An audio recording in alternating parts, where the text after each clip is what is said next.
Հաղթանակի տոնը հիշատակի օր է, երբ մենք հիշում ենք մեր պապերին, իրենց սխրանքը,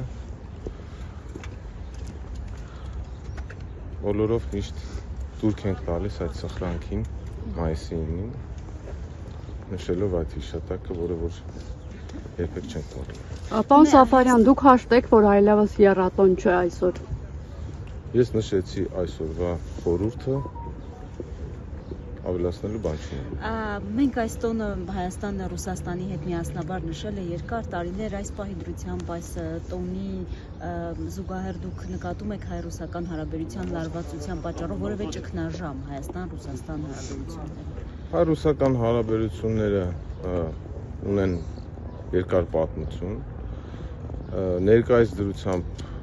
որոշ խնդիրներ կան, որոշ հարցեր կան, որոնք մենք քննարկում ենք մեր ռուս գործընկերների հետ։ Ես չէի անվանի դա ճգնաժամ։ Բոլոր այսպիսի իրավիճակներում, երբ աշխարհում կան այսպիսի զարգացումներ,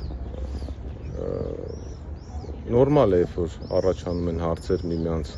նկատմամբ, եւ մենք փորձում ենք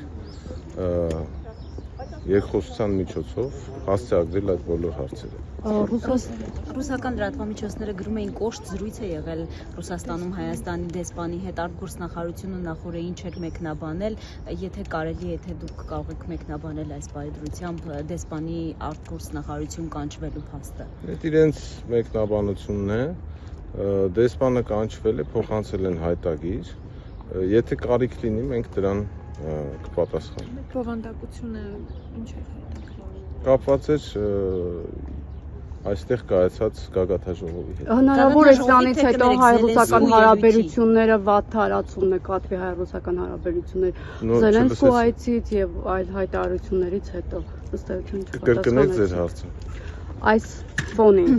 երբ դեսպանն է կանչվում Զելենսկու հայտարարությունների վերաբերյալ, մտահոգություն չունի հայկական կողմը, որ հնարավոր է սրացումներ նկատվեն հայ-ռուսական հարաբերություններում։ Այս պայդրությամբ մենք նորմալ կոնտակտի մեջ ենք մեր ռուս գործընկերների հետ եւ այդպիսի գնահատական ես չէի տա։ Պարոն Սաֆարյան, կներեք, նշեցիք հայտագրում Եվրոպական քաղաքական համայնքի գագաթնաժողովի վերաբերյալ կա իրենց միջոցառումների հետ կապված ելույթի, թե ուղիղ Զելենսկու ելույթի։ Եթե կարիք կա, մենք այդ հայտագրի բովանդակությունը կփոխանցենք, այս պայդրությամբ ես չեմ ուզում մեկնաբանել։ Եթե կարիք լինի, նոր այդ դեպքում կհրապարակվի։